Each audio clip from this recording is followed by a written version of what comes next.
नमस्कार दोस्तों, स्वागत है आपका दिल से अमृत कहानी में। एक भक्त के लिए ठाकुर जी स्वयं नौकरी करने लगे। कहते हैं, जब भक्ति सच्ची हो तो भगवान पत्थर से भी प्रकट हो जाते हैं। यह कहानी एक ऐसे भक्त की जिसकी निष्ठा स्वयं ठाकुर जी को मजबूर कर दिया कि वे धरती पर आकर उसके लिए नौकरी करें।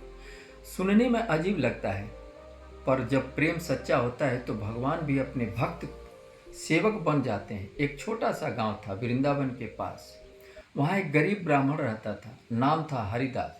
हरिदास के घर में ना धन था ना कोई सहारा, बस एक ही साथी था उसका, ठाकुर जी का छोटा सा श्री कृष्ण का विग्रह।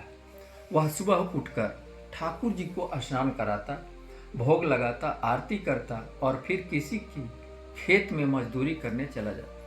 हरिदास जी जो भी कमाता उसका पहला हिस्सा ठाकुर जी को भोग में लगाता, बाकी से अपना पेट भरता था। कभी कभी कई दिनों तक अनाज नहीं होता, मगर ठाकुर जी की पूजा कभी नहीं रुकती थी। एक दिन गांव में अकाल पड़ गया। न खेतों में, न काम, न घर में। हरिदास भूखा था, मगर ठाकुर जी को भूखा नहीं रहने देना चाहता था। उसने कहा, प्रभु आज घर में कुछ नहीं है, लेकिन आप चिंता ना करें, मैं कुछ भी करूँगा, पर आपकी भोग की थाली खाली नहीं रहने दूंगा। 3 दिन बीत गए, हरिदास को कहीं काम नहीं मिला। उसने ठाकुर जी से कहा, प्रभु लगता है आपकी इच्छा है कि मैं अब आपको भोजन ना दूं, पर जब तक सांस है मैं आपको भूखा नहीं रहने दूंगा। अगर मुझे काम नहीं मिलेगा तो मैं खुद भी नहीं खाऊंगा। रात को वह रोते रोते सो गया। सुबह जब उठा तो दरवाजे पर कोई नोक कर रहा था। बाहर निकला तो देखा एक सज्जन खड़े थे। सुंदर पीताम्बर वस्त्र, चेहरे पर मुस्कान, हाथ में लोटा और रोटी की पोटली। वह बोले, भैया मैं पड़ोस के गांव से आया हूँ। सुना है आप बहुत ईमानदार हैं। मुझे अपने घर में एक नौकर चाहिए जो मेरे बेटे को पढ़ा दे और पूजा पाठ भी कराए। तनख्वाह मैं दूंगा, बस श्रद्धा से काम करना है। हरिदास चकित रह गया। मालिक मैं तो खुद गरीब हूँ, पूजा करता हूँ, लेकिन आप जैसे बड़े आदमी का बेटा मैं क्या सिखाऊंगा। वह सज्जन बोले, बस मन से सेवा करना, बाकी सब मैं देख लूँगा। हरिदास ने कहा, स्वीकार कर लिया।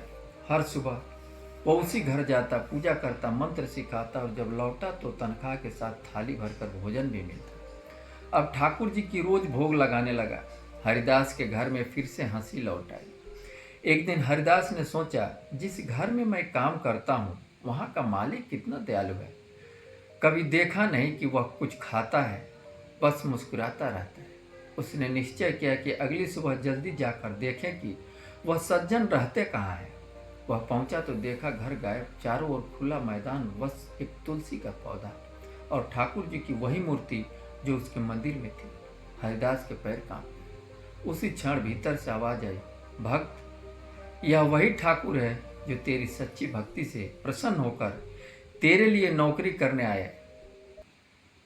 मुझे भूखा नहीं देख सकता था तो मैं तुझे भूखा कैसे देख सकता हूँ। हरिदास के आंसू छलक गए। वह जमीन पर गिर कर बोला, प्रभु आपने अपने भक्त की इतनी लाज रखी। उस दिन से हरिदास कभी गरीब नहीं रहा। गांव वालों ने देखा कि उसके घर में चमत्कार होने लगा। अन्न कभी खत्म नहीं होता, दीपक कभी बुझता नहीं। कहानी सुनने के बाद आवाज़ धीमी और भावपूर्ण हो जाए। भक्त और भगवान का रिश्ता लेन देन का नहीं होता है, यह प्रेम और विश्वास का बंधन होता है। जिसने अपने प्रभु पर सच्चा भरोसा किया उसके लिए भगवान स्वयं सेवक बन जाते हैं। इसलिए यदि जीवन में संकट हो तो शिकायत मत करो, बस अपने ठाकुर जी से को याद करो और कहो कि हे प्रभु मैं आपको भूखा नहीं देख सकता, लेकिन मुझे भी भूखा ना रहने देना। क्योंकि जहाँ सच्ची भक्ति होती है वहाँ स्वयं भगवान नौकरी करने आ जाते हैं। तो नमस्कार दोस्तों, स्वागत है आपका